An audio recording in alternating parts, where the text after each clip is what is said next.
సిద్ధపడాలి అని చెప్పేసి చక్కగా వాక్యాన్ని ఏం చేశాడు, సిద్ధపడ్డాడు. ఒక పెన్ను తీసుకున్నాడు, ఒక పేపర్ తీసుకున్నాడు, వాక్యానుసారంగా లేఖనానుసారంగా అన్నీ కూడా చక్కగా రాసుకున్నాడు, వాక్యాన్ని సిద్ధపరచుకున్నాడు.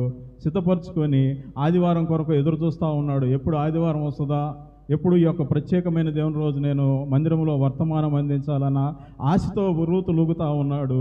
ఆదివారం రానే వచ్చింది. ఆదివారం రాగానే ఆయన సంఘానికి వచ్చాడు.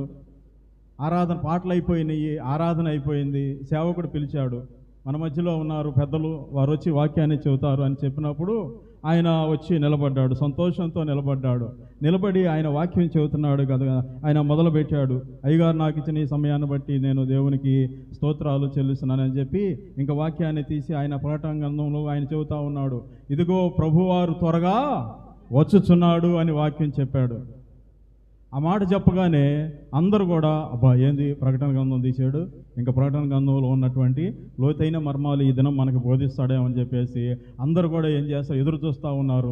దేవా ఈరోజు మాతో మాట్లాడయ్యా, ఈరోజు మాతో మాట్లాడయ్యా అని అందరూ ఎదురు చూస్తూ ఉన్నాడు. ఆయన మళ్ళా అన్నాడు, ఇదిగో ప్రభువారు త్వరగా వచ్చుచున్నాడు, రానయ్య అన్నవాడు ఆలస్యము చేయడు అని చెప్పేసి ఇంకో మాట పొడిగించాడు. ఆయన మాట పొడిగించి ఆయన ఏం చేశాడంటే జేబులో చేయబెట్టుకున్నాడు. ఇంటి దగ్గర ఏం చేశాడు, పేపర్లో వారం రోజులు కూడా కష్టపడి ఏం చేశాడు, వాక్యాన్ని రాసుకున్నాడు. రాసుకొని ఆ పేపర్ ఏం చేశాడు, జేబులో పెట్టుకొని వచ్చాడు. ఇదిగో ప్రభువారు త్వరగా వస్తున్నాడు అని చెప్పాడు.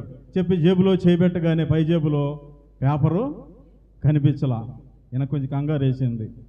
వెంటనే ఈయన ఏం చేశాడంటే మళ్ళా అటు ఇటు తిరుగుతూ ఉన్నాడు. అటు ఇటు తిరుగుతా ఇదిగో ప్రభువారు త్వరగా రానై ఉన్నాడు అని మళ్ళా చెప్పాడు. అమ్మో ఏంది ఈయన ప్రభువారు త్వరగా రానై ఉన్నాడు మళ్ళా అని చెప్పేసి వాళ్ళందరూ అనుకుంటే కింద ప్యాంటు జాబులో మళ్ళా చేయబెట్టాడు. ఈ ప్యాంటు జాబులో కూడా కనిపించలా, పేపర్ కనిపించలా. మళ్ళా అటు ఇటు తిరిగాడు. ఇదిగో ప్రభువారు త్వరగా వస్తున్నాడని మళ్ళీ అటు చూశాడు. ఇప్పుడు ఇటు చూసి ప్రభువారు త్వరగా వస్తున్నాడు అన్నాడు, ఈ జేబులో లేదు.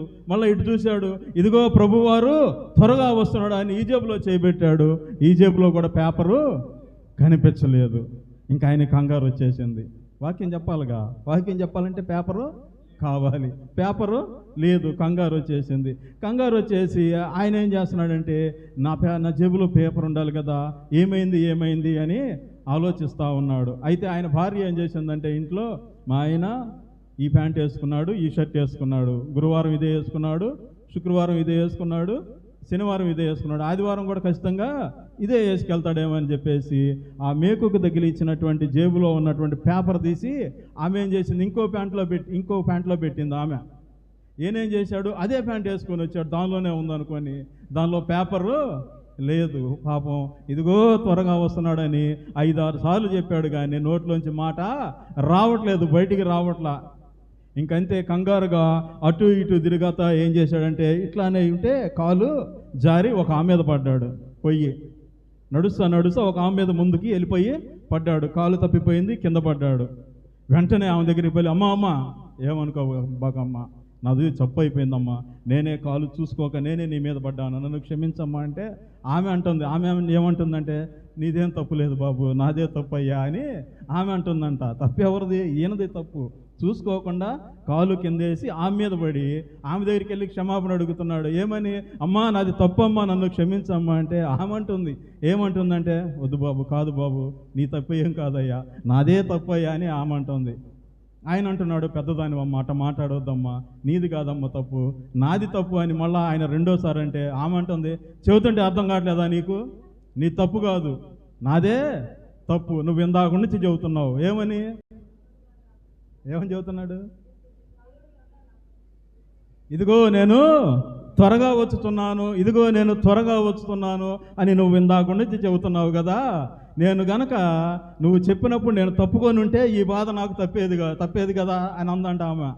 అందరికి అర్థమైందమ్మా? అందరికి అర్థమైందా? నువ్వు ఇందాక నుంచి చెబుతున్నావు ఏమని? ఇదిగో నేను త్వరగా వస్తున్నానని 5-6 సార్లు చెప్పినా కానీ నేను ఆ మాటను ఏం చేశాను, చెవిని పెట్టలా. పక్కకి వెళ్ళుంటే కనుక నా మీద నువ్వు పడేవాడివి కాదు, నాకు దెబ్బ తగిలేది కాదు అని అందంట. అట్లా ఉన్నారు ఈరోజు వాక్యాన్ని వినేటటువంటి వారు. ఆయనేమో చక్కగా ఏమని చెబుతున్నాడు, ఇదిగో ప్రభువారు త్వరగా రానై ఉన్నాడు అని చెబుతుంటే ఆమె ఏమర్థం చేసుకుంది? ఏమర్థం చేసుకుంది? ఆయన వస్తున్నాడని అర్థం చేసుకుంది. వాక్యం చెప్పి ఆయన వస్తున్నాడని అర్థం చేసుకుంది. ఈరోజు వాక్యాన్ని విని వాక్యానుసారంగా జీవించట్లేదు అంటే, వాక్యాన్ని విని ఫలించట్లేదంటే, మారు మనసుకు తగిన ఫలాలు ఫలించట్లేదంటే, వాక్యాన్ని వినేవారు, వాక్యాన్ని అర్థం చేసుకున్నవారు ఎలా ఉన్నారంటే ఆమెలాగా ఉంటున్నారు. ఆ విధంగా మనము ఉండకూడదని ఈ దినాన పరిశుద్ధాత్మ దేవుడు తెలియచేస్తూ ఉన్నాడు. మరి మనము ఏ విధంగా ఉండాలి? 19వ వచనము, ఎవడైనను రాజ్యమును గూర్చిన వాక్యము వినియు గ్రహింపకయు ఉండగా దుష్టుడు వచ్చి వాని హృదయములో విత్తబడిన దానిని ఎత్తుకొని పోవును. త్రోవ పక్కన విత్తబడినటువంటి వాడు వీడే. త్రోవ పక్కన దేన్ని మనం పడేస్తామమ్మా? పనికిరాని దాన్ని పడేస్తాం, వ్యర్థమైన దాన్ని పడేస్తాం, ఉపయోగమైన దాన్ని పడేస్తాము.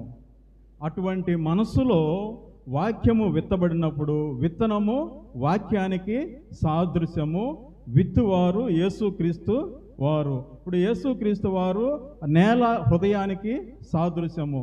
దేనిలో విత్తాడు ఆయన? ఒక హృదయములో విత్తాడు. అది త్రోవ పక్కన ఉన్నటువంటి స్వభావం కలిగినటువంటి మనస్సు. త్రోవ పక్కన ఏది పడేస్తాం? ఉపయోగం లేని దాన్ని, వ్యర్థమైనటువంటి దాన్ని పడేస్తాం. ఇతని యొక్క మనస్సు ఎటువంటిదంటే గనక, ఏమాత్రము దేవుని యొక్క వాక్యాన్ని వింటున్నాడు, దేవుని యొక్క వాక్యాన్ని గ్రహిస్తున్నాడు, మందిరానికి వస్తున్నాడు, ప్రార్థన చేస్తున్నాడు, భక్తిలో ఉంటున్నాడు, విశ్వాసంలో ఉంటున్నాడు, యథార్థతలో ఉంటున్నాడు. కానీ విన్నటువంటి వాక్యం ఏమవుతుందంటే తన హృదయంలో వ్యర్థమైపోతూ ఉంది. వాక్యము శక్తి కలిగినది, వాక్యము బలము కలిగినది, వాక్యానికి విరుద్ధమైనది ఏది కూడా లేదు. వాక్యమే యేసుక్రీస్తు వారు, యేసుక్రీస్తే వాక్యము. వాక్యము యేసుక్రీస్తు అయి ఉన్నారు, యేసుక్రీస్తే వాక్యమై ఉన్నారు.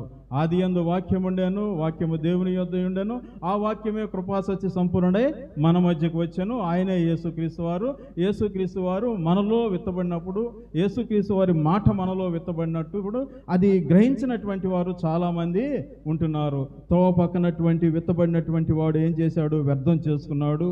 రాతి నేలన కఠినమైనటువంటి హృదయము. దేవుడంటే ఇష్టమే, కానీ దేవుని యందు భయభక్తులు లేవు. అందరూ వస్తారు మందిరానికి, చాలామంది వస్తారు, కానీ అందరిలో భక్తి ఉండదు, అందరిలో ప్రేమ ఉండదు, అందరిలో సమాధానం ఉండదు, అందరిలో దేవుడంటే భయము ఉండదు. అందుకే ఈ దినాన వాక్యానుసారంగా జీవించకపోవటానికి కారణం ఏంటంటే, వాక్యాన్ని వింటున్నాము గాను కఠినమైనటువంటి హృదయాలు ఉంటున్నాయి. రెండు తలంపుల మధ్య మనం కొట్లాడుతూ ఉన్నాము. రెండు రకాలైనటువంటి ఆలోచనలు మనలో ఉన్నాయి, రెండు రకాలైనటువంటి మనసులు మనలో ఉన్నాయి, రెండు రకాలైనటువంటి పద్ధతులు మనలో ఉన్నాయి, రెండు రకాల భక్తి మనం చేస్తున్నాము. దైవభక్తి కావాలి, లోకభక్తి కావాలి. దైవభక్తి చేస్తూ దేవునిలో ఆనందించాలని ఉంది, లోకంలో కూడా ఆనందించాలని ఉంది. కఠినమైనటువంటి హృదయాలు, వాళ్ళలో ఉన్నటువంటి కఠినత్వాన్ని బట్టి ఏం చేస్తున్నారంటే దేవుని వాక్యాన్ని వాళ్ళు స్వీకరించలేకపోతా ఉన్నారు. అట్టివారు కూడా సఫలులు కారు. ముండ్ల పొదలలో ఒక విత్తనము విత్తబడింది. ఆ విత్తనము ఐహిక విచారాలు ధనమోసం వల్ల ఏమైపోయింది? ఎదగలేకపోయింది. ముండ్ల పొదలో మనం కూర్చున్నాం అనుకో, లేచి నిలబడగలమా? నిలబడలేం. నిలబడితే కనుక గుచ్చుకుంటుంది, ఇటు వెళ్తే గుచ్చుకుంటుంది, ఇటు వెళ్తే గుచ్చుకుంటుంది, అటు వెళ్తే గుచ్చుకుంటుంది. అట్లాగే ఈ ఐహిక విచారాలు కూడా ఏం చేస్తున్నాయి అంటే, ఏమి తిందుమా, ఏమి తాగుదమా, ఎలా సుఖించదమా,